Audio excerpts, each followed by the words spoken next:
have 5G coverage. The 5G coverage today, out of 1.2 billion people, 120 crore people, 36 crore people have 5G handsets and are using 5G services. Sir, the issue of the 5G coverage in rural villages is not just about the 5G towers or BTS. It is about the handset latching on to the 5G. When it comes to their own districts, today we have 37,000 5G BTS are in Tamil Nadu. In their own two villages, Tiruvannamalai and Kanchipuram, we have 224 and 231 villages with 5G BTS. This is on par with average of the rest of the India, sir. Thank you. But in addition to that, government has done an exceptional work to accelerate the 5G services, sir. By enabling TSPs, reducing their bank guarantees, removing the spectrum usage charges. Therefore, they can invest a lot more money in additional BTS and accelerating the services, sir. And this is a continuous process. Thank you. Now, Sri Krishna. Thank you, sir, for allowing me to ask. Sir, I'm not going to ask about 5G, but actually ask about 4G. The district I come from, Palnadu, has a lot of tribal population.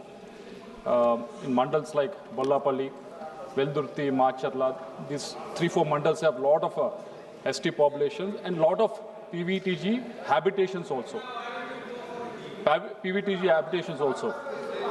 The question I have is that, yes, I appreciate the ministry for actually rolling out indigenously manufactured 4G equipment almost in 97,500 villages across the country. But in these PVTG habitations in my constituency, land has been allocated, and but for such a long time, this 4G network has not been rolled out in these PVTG habitations. So I request, is there any timeline that they can give us that these PVTG locations can be given access to this 4G equipment? And if so, if there is any priority also given to this PVTG habitation, that will be great. Thank you, sir. Sir, when it comes to 4G, we have planned for around 27,000 towers across all these underserved areas, sir. These areas are far-flung, remote areas. Access has been an issue. Forest clearance, environmental clearance has been an issue. Therefore, our Honorable Cabinet Minister Scindia ji has written to individual chief ministers. I myself has written to each MP on exactly what the problems in that related area, so that we can coordinate with the local MP along with BSNL, who is an implementing agency, and the state government, so that we can accelerate this process, sir. When it comes to individual villages, there are variable factors, and it is very hard to give exact information on what it is. But we are here to address all those issues and accelerate, sir. And this Palnadu district is actually my own hometown, sir. I am happy to work on that. Thank you. Sri Abdul Rashid Sheikh. Sir, मैं honourable minister साहब से ये गुजारिश करना चाहूँगा कि north Kashmir में जो बॉर्डर एरियाज़ हैं, करना, मच्छल, गुरेज, ऊड़ी, वहाँ पर 5G 4G तो दूर की बात, अभी मोबाइल टावर्स की भी ज़रूरत है। मतलब नेटवर्क में मतलब फ़ोन कनेक्टिविटी भी नहीं है। गुजरपति अभी गांव में टीवी चैनल पर जेल में देखा हूं कि वहां पर लोग 5 दिन से एलजी साहब से गुजारिश कर रहे हैं, सीएम साहब से गुजारिश कर रहे हैं कि हमें फ़ोन तो कम से कम फ़ोन की फैसिलिटी मिले। मैं यही रिक्वेस्ट करूंगा इनसे कि क्या ये मेहरबानी करके अपने जो इनके मतलब इनका विभाग जो है, इनका डिपार्टमेंट जो है, उन्हें कहेंगे कि जो बॉर्डर एरियाज़ हैं, why should they suffer, specially in Kupwara and Baramulla district. और जो अभी उन्होंने कहा कि हमने सारे एमपीज़ को लिखा है, मैं तो तिहाड़ जेल का एमपी हूं, मुझे तो कोई लेटर उनका मिला नहीं, हम भी अपना दर्द बता दें। Thank you sir. सर, ये प्रश्न के साथ और इसके पहले हमारे सांसद महोदय ने जो प्रश्न पूछा, उसके साथ भी एक बहुत अहम मुद्दा जुड़ा हुआ है। आज दूरसंचार एक लग्जरी नहीं बनी, लेकिन एक नेसेसिटी बन चुकी है, और इसके माध्यम से देश की जनता पूर्ण विश्व के साथ जुड़ती है। इसी को मद्देनज़र रखते हुए प्रधानमंत्री जी ने अपना संकल्प बनाया है कि 100%, 100% 4G का सैचुरेशन हमें देश में सुनिश्चित करना है और डिजिटल भारत निधि के कोष से इसके लिए राशि भी दी गई है। अभी उत्तर में भी बताया गया कि करीब 47,000 टावर के लिए राशि भी उपलब्ध की गई है, जिसमें से मुझे खुशी है आपको सूचित करते हुए और आपके द्वारा हाउस को सूचित करते हुए कि पिछले 1 वर्ष की अवधि में करीब 25,000 टावर हमारे संपूर्ण देश में लग चुके हैं। बाकी 12,000 टावर्स, जिसमें अभी हमारे सांसद महोदय ने मुद्दा उठाया, कश्मीर के हमारे सांसद महोदय ने मुद्दा उठाया, ये अभी भी कार्य प्रगति पर हैं। एक मिनट, इसके पीछे कई कारण हैं। मैं कुछ कारण आपके सामने रखना चाहता हूं।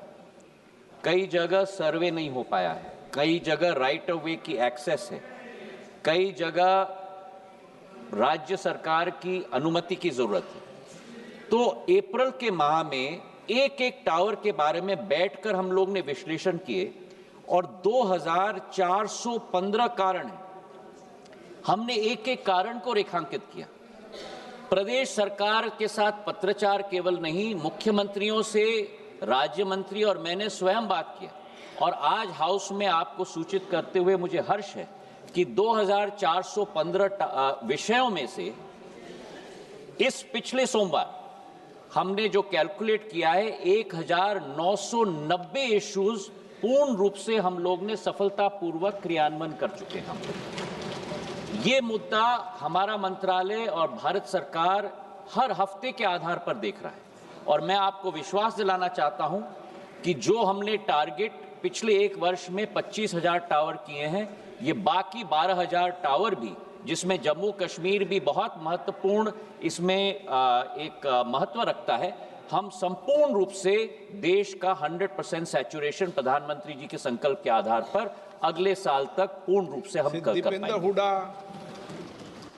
सर, ये प्रश्न दूरसंचार सेवा प्रदाताओं से जुड़ा हुआ प्रश्न है और दूरसंचार सेवाओं में एक सरकार का संचार सारथी ऐप को प्रीलोड की अनिवार्यता को लेकर एक आदेश कल देश के सामने आया है। उसके बाद मंत्री महोदय ने उस पर स्पष्टीकरण कुछ दिया है कि वो ऐप प्रीलोड किया जाएगा, लेकिन बाद में आप उसको डिसेबल कर सकते हैं, वो चॉइस यूजर्स को देने की आपका एक स्पष्टीकरण आया।